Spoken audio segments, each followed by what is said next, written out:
All right. In a divorce, your house is not an asset. It's a hostage. Absolutely. Every month, the two of you fight over it. You're burning the exact money you're fighting for. You and I both have spent the last 4 years selling homes with divorced couples, and it's a big part of our business. Yes, And it the is. people who lose the most are almost never the ones who picked the wrong agent. It's the ones that never took away the other's power to blow the deal up. That's what this video is going to fix. There we go. So, that being said, we have a story of a particular couple that we were working with, and essentially they kept fighting over who was paying for what. And this went all the way back to just getting the house ready to list. So unbeknownst to us, one wasn't paying utility bills. Both had moved out of the house, so the house had been vacant. Dogs had been left at one point to destroy the house, and the carpet was jacked up. There were fleas in there. I mean, there's fleas in the yard. There's all these things. Solar panels were an issue. All this stuff was an issue. And essentially, I mean, you remember, Nelms, is we were working towards getting things done, and everything was an issue. Everything Yeah. was an actual. Everything was a fight. Yes. And so all of a sudden, I get a phone call from one of the couples, I guess, who was in charge of paying the mortgage. And basically, they had given notice that they are going to auction. And this was the end of the month. And, they do those auctions. It's like the first Tuesday of the month. And I remember that we were standing in the kitchen and you got the phone call about, hey, we need to go on the market tomorrow. And it's like, we haven't done anything because we've yeah, been waiting on stuff. So yeah. yeah, we're not ready for pictures. We're not ready for nothing because we had been spending time getting handyman in there to like fix holes in the walls and all this other stuff, right? And this is essentially a brand new house. It's only like 2 or 3 years old, but it had over $100,000 in equity in it, minus the solar panels. But the thing is that they just kept fighting over all the things to get done. And next thing you know, it goes to auction and gets sold at auction. So each of them lost $50,000 each because there's about $100,000 in equity in there. So if you don't want that to be you, all right, here are some tips to keep that from happening. Yes. Well, I think we need to say this first because again, I've been through it. You know that Yeah. you obviously helped out.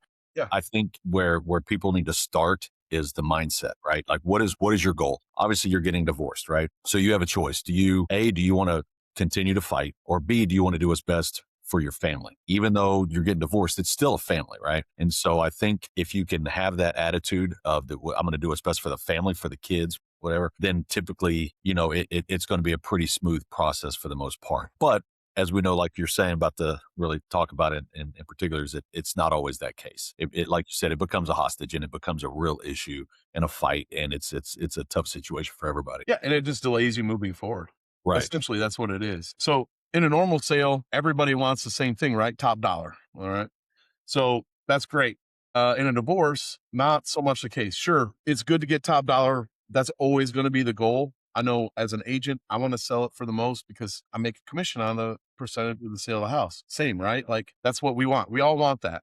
All right. Now, here's the thing that's a little bit different in the divorce is that we also want to sell it quickly because think about it. Every month that it's on the market is another month that you're tied to that other person that you're having to deal with them. And, it could be amicable, kind of like, how you and your ex-wife were when you went through the process, or it could be a complete shit show, for lack of a better term, and fight over everything. So what's best is to just go ahead and let's get this thing sold. So one of the things, like I said, this one spouse can stall based off of repairs, shutting down offers, dragging out decisions. Like there's times where you can't get a hold of somebody because they're purposely not answering because they're trying to delay things and they're hoping that maybe the buyer will disappear or something like that.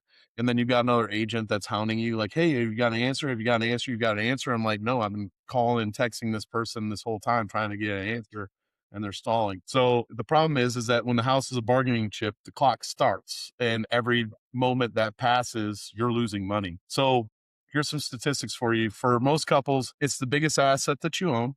And then for homeowners that are aged 50 to 64, the median home equity is about $143,500, which is roughly a third of their net worth in most cases. So what you're doing is you're using the house as a weapon and it's affecting both of your futures, right? So we don't want that to be the case. And here's some of the numbers that go along with what it costs. All right. So we just told that story about that one couple. It ended up costing $100,000 total and about essentially 50,000 each. Here's how here's how it works. So you get a notice of a foreclosure, and it's a 21-day notice, and then the auction is the first Tuesday of the next month. So if let's say you get at the very beginning of that month, you get that notice, you have potentially up to 41 days Right. to sell the house. So you've got about 6 weeks to be able to get that thing sold. So if you're in a situation where one or the other party is not paying the mortgage and you guys have both moved out of it, and this is what you're staring down a 6 week barrel is Yeah. what you're doing. Right. So, and then when you're talking about on average 143,000, that's a significant down payment on the next house. And with interest rates the way that they are right now, you want a big down payment because you only want to take a loan out on a certain amount because now you're on one income, a single income, as opposed to two incomes. All right. So one of the things that we talk about all the time is the longer, again, that it takes to sell the house, it's more carrying cost. And that's what you want to avoid. So here's what it is. We're gonna break this down into 4 moves. Okay. Move number 1 is decide whether to sell or to buy out using a real number. So what you're first going to do is you're going to find out what the value of the house is. That is not the tax appraised value. Okay. That's not what Zillow says it is. That's not what some random auto generated home value calculator is. So you're going to want to do one of 2 things. Number 1, you can do a broker opinion of value. And what that is you reach out to an agent and you have them run comps for you. And then they give you a report. You guys can then decide whether or not you're going to go with those numbers. And then if one party or the other disputes it, then you're going to pay for an appraisal. Appraisers cost anywhere from 350 to 500, and then in some areas more. But now you're looking at already now you're having to pay about $500 to do an appraisal to get an opinion, basically a value to start working with. All right. Typically, this is where one side or the other wants to keep the house and let the other one get bought out. So if you do that, one person has to qualify on their own at what current rates are is around 6.5%. And on a single income, in most cases, that's just not going to happen, especially with the equity that's been built up in the house and all that. And it's usually a non-starter. If that's the case where one or the other of you can do that, great. That just solves one issue right there, right? I think a big problem is that people understand what their current payment is. So like in our situation, my situation, we had a really low mortgage payment because we've been in the house for a while. The idea of continuing that was a great idea until you realize that, oh, wait, I've got to buy them out, which means I got to get a whole new loan at current rates, like you said. And you could get lucky and it'd be lower, but that's typically not the case, right? It's just how it goes with the moment. But so that payment that you really liked is no longer there. And so, like you said, you're refinancing, you're starting all over again, right? Instead of starting new, maybe, another home would be a better situation anyway. But I think people don't realize that buying somebody out means you're starting everything over again at current rates, and your payment's going to go. So like when we were in that situation, we kind of just looked at it because we talked about me keeping it, her keeping it, whatever. That payment was going to at least double. And so, it is what it is. So I Stay in the same house, to mind stay you, in the same house, correct? with That less money that we've been in income.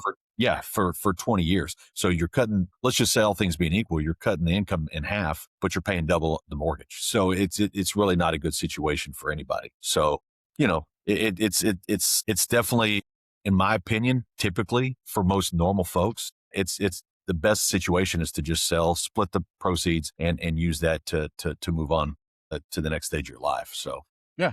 yeah, And that's essentially what we're trying to explain to people here right, is right, do not let the house become a weapon. right. Essentially. So that being said, that's the most important first step. Are you going to sell it, split the proceeds, or are you going to have one party or the other buy it out and then be able to make those payments? Second move. All right. And this is probably one of the most important things. And I know that most, family law attorneys that we deal with do this automatically, but basically what you do is you put into the decree a tiebreaker, basically, and that tiebreaker goes typically to the real estate agent because they're essentially a non-interested third party, and that's great. And they tie a number to it. So typically we suggest about 10%. So if an offer comes in that's within 10% of what the price of the home is, it's basically automatically accepted. Even if one party absolutely refuses to do that, and we've had that as well, you just go back to the divorce decree and there it is. So it is what it is. So we say put basically a 10%er on there, and then, had that been the case in some of the situations that we were working with, it wouldn't have been as big of an issue, right? So make sure that you have a tiebreaker clause in that divorce decree. If your, lawyer doesn't do that automatically, I'm pretty like every lawyer we've ever dealt with, Yeah. they do Yeah. that automatically. Most divorce situations, those lawyers don't care about the little things. Mm-mm. They're just going to say this is what we're going to do because it's equal and fair, and it's whatever's the easiest route, right? Is typically kind of the mentality behind all that stuff. So yeah, and again, the decree is a good way to keep either side, like you said, from hijacking the deal and making this a battle as opposed to a kind of a mutual, hey, we got the same goal in mind, even if we hate each other, whatever it may be. Those decrees can be powerful weapons, if you want to call it that, or Mhm. fail safe, really, to make sure that things get done. Because I think we need to stress this. We know that everybody wants to get the most for the money, like you said earlier, but the time is of the essence. Yes. So that's why you get you an agent. That our goal is always, we want to sell the house. We want to sell it fast as possible because everybody, you've got when the divorce is final, when, you need to get a new home, that like the timeline is the most important aspect of this. And I think using that decree as a way to get that done is really important. Yeah. So Well, winning is selling the house. That's yeah, yeah, winning isn't getting the most money in this situation. Winning yeah, is definitely just getting it selling sold the house. so Yeah. we can move on. So 'Cause yeah, typically it's bleeding you out. yeah, Third move. All right. Get an agent that both sides trust and then use the team as a buffer. So what I mean by that is that hire an agent that both parties are okay with, that they trust. They may not have to, you don't have to like that person. You just have to trust that they're going to do the right thing. It's pretty simple to do that. If you have any sort of integrity whatsoever, pretty easy to do that. So that's the important thing. The other thing is that we recommend hiring a team, because we've been through this process before where you've got a listing agent taking care of the sale of the home. And then you could potentially have either one agent handling each of the buy sides from there, or you can have the team have two different agents working with each party moving forward. You've handled it both ways. yeah, Is there a way yeah. that you think works best? So I think the important part for the people involved is that they trust their agent. They don't have to know them to trust them, right? And so I was in the situation where I handled the listing and I also handled both buy sides. Now, I think the fact that I've been through the process myself helped ease them to understand that I know the position they're in. And so it made them feel more comfortable with me helping them. And that was the thing, is that my goal was, I'm not going to say one word about the other side about anything. It could be, hey, I saw him at the gas station. It doesn't matter. It's only about that client. And so I feel like I had a relationship enough with with those two where it worked out for everybody. Mhm. And so, but again, people are going to have a natural distrust through this process. So maybe in a lot of cases, it's better that they have different buying agents. You know what I mean? If one of the listing agent is an individual, having those other people, because ultimately it's about, like you said, making them feel comfortable about moving on with their lives. And so, having the team is definitely a bonus in that because we have multiple resources to help them get what they need. Yeah, So and we communicate as well. yes, So yeah, when you have issues with communication between the two parties, they don't have to talk to each other, because there has been times where we did this in a group chat and you put it into the group chat, you ask a simple question and you get one answer is like an answer you're expecting, and then the other party comes out of left field with some crap. yeah. You're like, It's funny because you can almost tell that, hey, this person is thinking practically, the other person is having a bad day, because you can tell by the way they're responding. They're just, and again, the divorce adds stress to this process. So, having a team and also, again, if you can use that decree to your benefit. So that way those things aren't done. But yeah, doing things in a group text is counterproductive as it seems. I think is better because both sides feel comfortable that there's no side conversations happening. yeah. So Yeah. Yeah, no side conversations, and everything's staying out front, which is the idea of what that group chat was, is that all communication was going through there, and we proved that we were able to handle that, right, right? right. We're gonna act like children, and so, so the thing is that ideally you have a group chat where all communications are together, and if that doesn't work, now you just deal with them separately, and then you just make sure that everything is above board and all that, and I don't think that's hard, right? It's pretty simple, and it's very easy that when we're not tied to some kind of outcome, that it's easy for us to stay neutral in it. Right. So, Well, yeah, and also we're only part of the home selling or maybe home buying if we're on the other end of that process. We don't care about the stuff. We don't care about custody. That has nothing to do with us. Yeah. So we talk about the home selling and buying process, and that is it. And so I think that helps as well because, like I said, some people they get emotional. A lot of people get emotional during that process. They want to add the mess, right? And it's like that's not what we're about. That's not what our role is. And so, again, it goes back to I think the team is a great resource as opposed to an individual agent. So, Yeah. Well, the feelings are raw. The feelings yeah, are raw, and it's very definitely, emotional. definitely, So that's what I like about that buffer. Move number 4. All right. Over communicate where the money is. All right. yes, So everyone needs to know where the sale stands at all times. So this kind of ties into the whole communication part of it, right? That we just talked about with the group chat and all that. Silence gets filled with suspicion. yes, And when you haven't heard from somebody or another, you think something's going on behind the scenes, right? We're already in a place of mistrust between parties can be a lot tense. of Yeah, times. So it's very easy for this can of worms to get open, and you want to avoid this by essentially over communicating. It also goes on, like we also go on to talk about this down payment is the next step. This is for your future. And again, we need to know how much is coming so that we're realistic on what those monthly payments are going to look like. Are they going to be able to handle them, communicating with a lender and all that kind of stuff. So with especially with rates around 6.5%, that down payment becomes very important because the more you put down, the less your monthly is going to be significantly. And when you're talking about going from a certain level of lifestyle that you're used to with 2 incomes and all the equity that you've built in this house, because you've probably been making the same payment on this house for 10 years or more. And, if you like tell your part of the story where when you looked at it, you basically were looking at almost a double payment, right? So again, we both went into the process. Our goal, and my exact words were, "I don't care about you. I don't care about me. I care about the kids." So any decision we make until this is final is going to be with them, with their best interest at heart, right? So we did like the idea of keeping them in the home that they've grown up in, but once we started going through the scenarios, it fiscally just wasn't a good idea, a good plan. So like I said, it would have doubled at best. It would have doubled because the interest rates were different.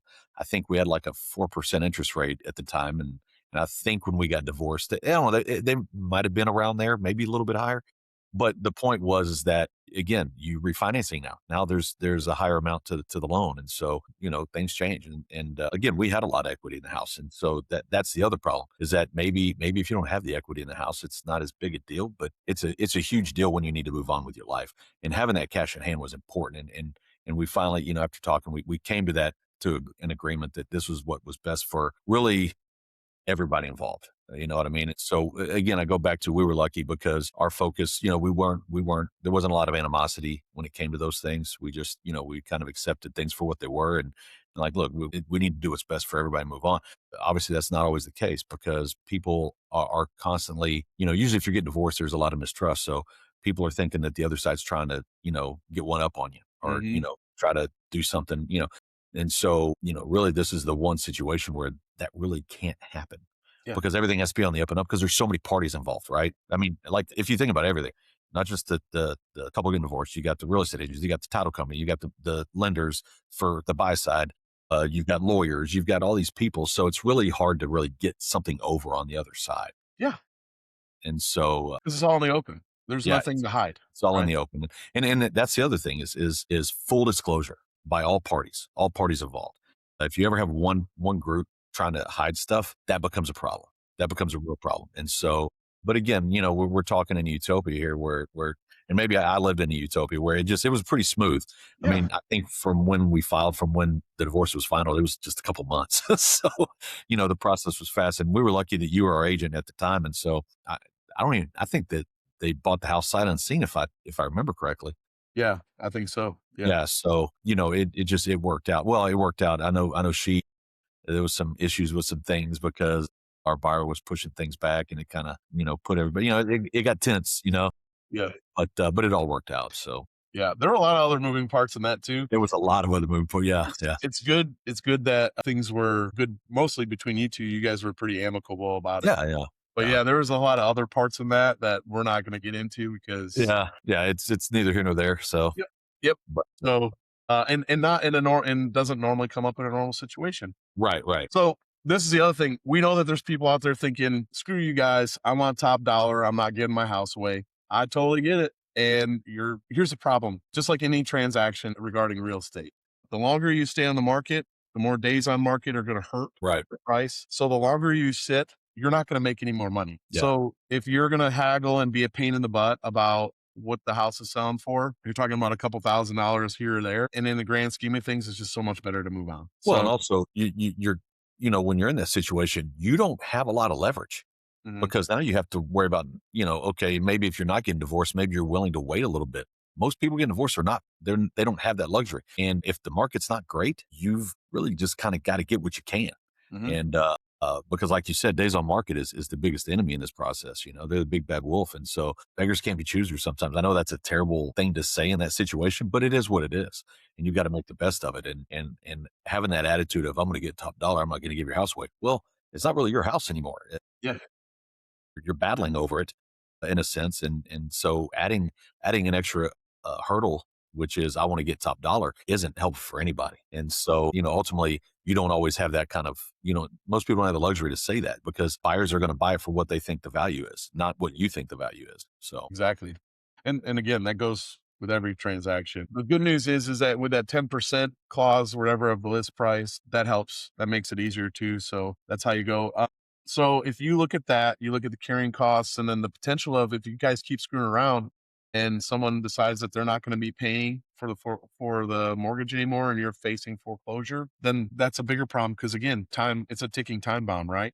And again, super important again about the speed to close. Basically, the faster you get done with this, the faster you guys can move on with your right, lives that's exactly right. and get on to bigger and better things and quit dragging out the pain. Basically, Right. so in the end, the house ends up being a hostage in the situation, and you don't. We want to get that done. Nobody wins in the fight over the house. The auction is what will essentially end up winning if Yeah. you drag it A out too much. foreclosure, a foreclosure is what wins in the end if you want to fight about it. So Exactly, and then the couples who come out okay are the ones that took the weapon off the table before it gets listed, and then make sure that you get the value settled because with that tiebreaker clause and getting the right agent that you both trust, that's the super important thing. So one last time, we're going to go over as a reminder what those 4 things are. Number 1, decide to sell or buy out. Number 2, make sure that the tiebreaker clause is in the divorce decree. Lawyers will help you with that. Move number 3 is make sure you get an agent that you trust or both trust, and then use them as the buffer. Essentially, especially if they have a team or they're a part of a team, you have separate individuals that have everybody's best interest in mind. Over communicate, and again, that's number 4. Over communicate. Make sure that everybody knows where the money is and what's going on. There's a lot of moving parts in a divorce. This is all that we're focused on is making sure that the house is sold and our goal is your goal. yeah, And right. that's it. So that's it, guys. That's all we had to say about that. The last thing I do want to remind you of is that if you are facing this type of situation and need a broker opinion of value, please go ahead and reach out to us. You can reach out to Jason at jasonnelmsrealty@gmail.com, or you can reach out to me at troy@troychasehomes.com. And we'll post phone numbers on there as well if you want to just reach out to us directly through text. All right. Hope everybody has a wonderful day. Thanks, Jason. Thank you.